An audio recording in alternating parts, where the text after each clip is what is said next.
उत्तर भारत किंवा हिंदी भाषिक लोकांचे रिप्रेझेंटेटिव्ह नाही आहेत, प्रतीक नाही आहेत, ते भाजपचे एक खासदार आहेत. ह्याच्यातून भाजपची जी महाराष्ट्र द्वेष आहे, महाराष्ट्राबद्दल जो मनात त्यांचं विष आहे, द्वेष आहे, तो स्पष्ट होतो. पण दुसऱ्या बाजूला माझी जर माहिती खोटी नसेल, चुकीची नसेल, तर त्यांनाच त्याच निशिकांत दुबे यांना बिहारच्या निवडणुकीची जबाबदारी दिलेली आहे. भाजपचं जे प्लेबुक आहे, तोडाफोडा राज्य करा, दोन समाजामध्ये असेल, दोन जातींमध्ये असेल, दोन धर्मांमध्ये असेल, वाद लावा, वाद निर्माण करा आणि स्वतःची पोळी भाजा, हे आता प्रकार सुरू झालेले आहेत. मराठी माणसांनी देखील, महाराष्ट्राने देखील आणि प्रत्येक लोकांनी, मग बिहारचे पण जे लोक असतील त्यांनी पण हे पाहावं की हे भाजपवाले दोन समाजामध्ये कशा आगी लावतात, कसं खोटं बोलतात आणि निवडणूक जिंकायचा प्रयत्न करतात. हे आता स्पष्ट होत चाललेलं आहे की भाजपा बिहारमध्ये जिंकू शकत नाही. तिथे निवडणूक आयोगाने आता जे काही रिव्हिजन चालू केलेलं आहे निवडणुकीच्या रोलचं, सुप्रीम कोर्टात मला वाटतं तो विषय तर गेलेला आहे.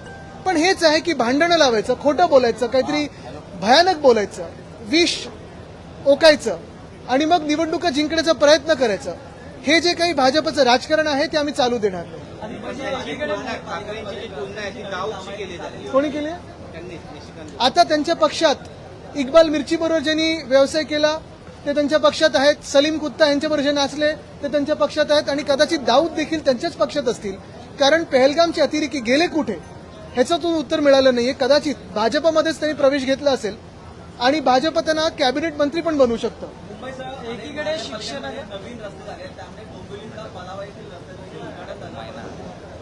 आता ती परिस्थिती बघा, त्याची परिस्थिती बघा, किंवा तो फ्लॅश बंद करणं, पलावाच्या तिकडचा जो रस्ता आहे त्याची परिस्थिती बघा, आधीची परिस्थिती बघा, आत्ताच्या पुलाची पण बघा.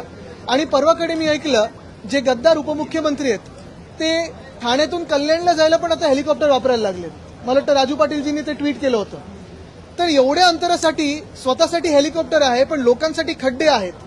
कुठच्या खात्याने हे बनवलेलं आहे?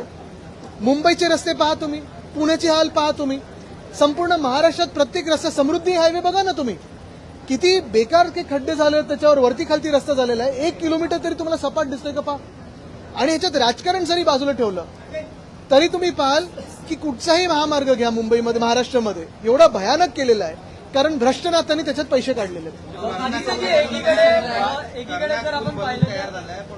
कर्नाट पूल तयार आहे आमच्या वांद्र्यामध्ये, कलानगरच्या बाजूला जो माहीमकडे पूल जातो तो पण बनवून तयार आहे.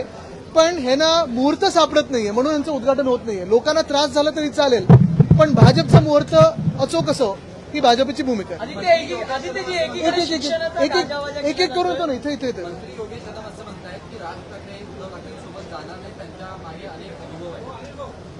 मी त्यांच्यावर जास्ती त्यांना महत्व देत नाही. त्यांच्यावर का बोलायचं आपण?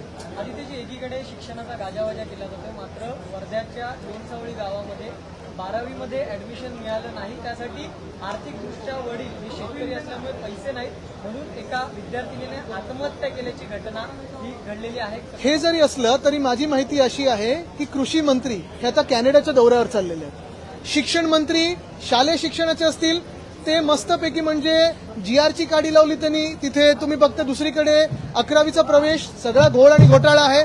सगळं काही होत असताना देखील कोणी याच्यावर बोलायला तयार नाहीये. आणि प्रश्न असाच पडतो मग, कर्जमाफीचा विषय असो, पीक विम्याचा विषय असो, मदतीचा विषय असो, शेतकरी 750 शेतकरी प्रत्येक आपण पाहतोय आतापर्यंत 3 महिन्यामध्ये आत्महत्या झालेली आहे. पण जे सत्ताधारी आहेत अशा मस्तीत फिरत आहेत आणि सांगतात की तुमचा बाप खरा हाच आणि तोच आहे. मुळात नम्रतेने जे फिरायला पाहिजेत, लोकांची काम केली पाहिजेत. 200 आमदारांचं यांचं सरकार असून पण जर हे हाल असतील तर मग काय करायचं? मुंबई महापालिकेच्या मराठी शाळांची अवस्था बिकट आहे. 1ली ते 7वीपर्यंत शिकवायला एकच शिक्षक आहे. त्यामुळे अनेक शिक्षकांचं असं म्हणणं आहे की गेल्या 3-4 वर्षात शिक्षक दिले जात नाही. आपण पाहिलं असेल मुंबई महानगरपालिकेमध्ये अनेक गोष्टी आम्ही ज्या सुरू केल्या होत्या. मग साधी गोष्ट म्हणजे BST बससाठी लहान मुलांना जे गणवेश घालून आहेत, आता तर मागच्या जे शालेय शिक्षण मंत्र्यांनी घोळ घातले गणवेशच अनेक ठिकाणी पोहोचला नाहीये. पण हात दाखवा बस थांबवा, त्याच्यात तुम्ही मोफत प्रवास करू शकत होतात. ॲस्ट्रॉनॉमीचे आम्ही जे काही सुरू केलं होतं, थोडं एक स्पोर्ट्ससाठी करत होतो. प्रत्येक भाषेसाठी तिथे आपण पाहताय मराठी मुंबई महानगरपालिकेत 8 भाषांमध्ये 3.25 लाख विद्यार्थी अनेक वर्ष शिकत आहेत. पण आता परत ह्या सरकारच्या दुर्लक्षामुळे तो दर्जा पडतोय की काय ही भीती वाटायला लागलेली आहे. एक मिनिट, हे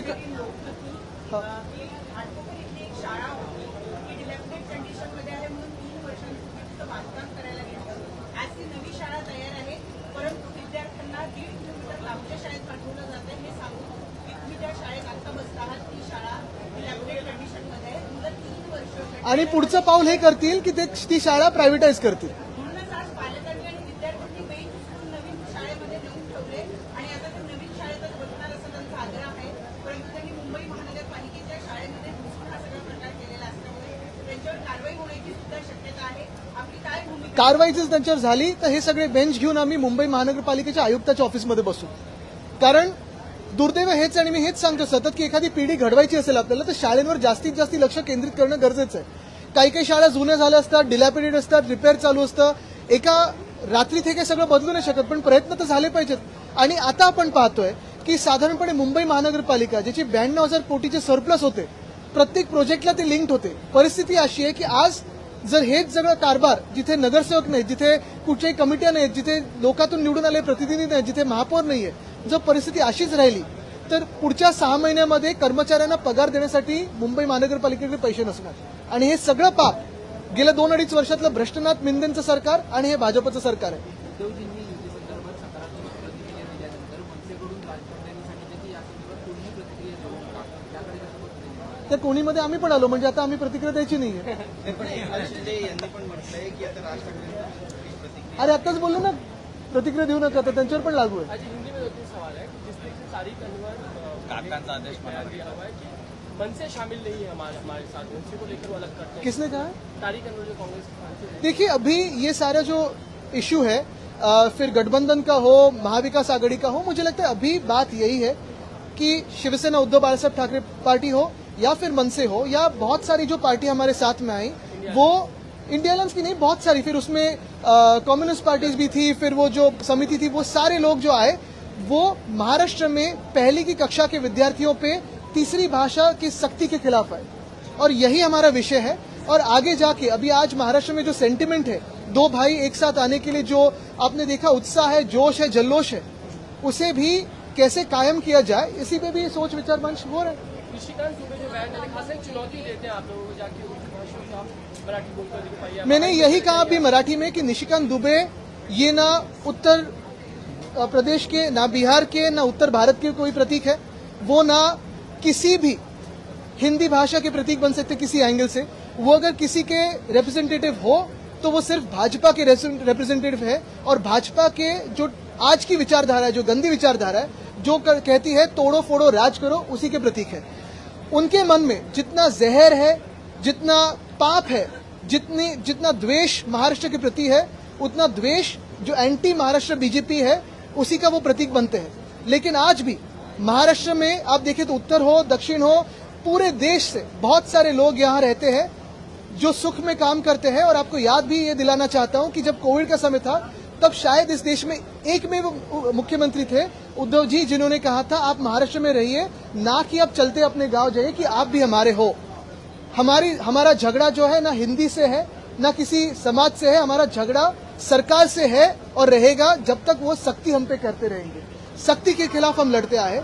रही बात निशिकांत दुबे की, मैं जो समझता हूं उनको बिहार राज्य के चुनाव का जिम्मेदारी दी है. और यही बात है, भाजपा जहां जहां हारने लगती है तो एक तो हिंदू मुस्लिम पे बात करती है, या हिंदू में जाति पे बात करती है, दो समाज में बात करती है, तोड़ो फोड़ो राज करो. मैं सारे अपने कार्यकर्ताओं से, सारे महाराष्ट्र से कहूंगा, गुस्सा हमें भी आया है, घृणा इस बात से हमें भी है जिसे उन्होंने बयान किया है, लेकिन ये बयान बहुत सोच समझ के किया है. राजनीतिक बयान है, ये सामाजिक बयान नहीं है. तो हमें राजनीति का उत्तर राजनीति से ही देना होगा और बिहार में परिवर्तन आएगा. तेजस्वी शायद जीतेंगे इसी डर से दुबे जी बात कर रहे हैं. वैसे अगर देखा जाए तो हमारे आनंद दुबे तो महाराष्ट्र में रहते हुए चला मराठी शिकूया करते हैं ना.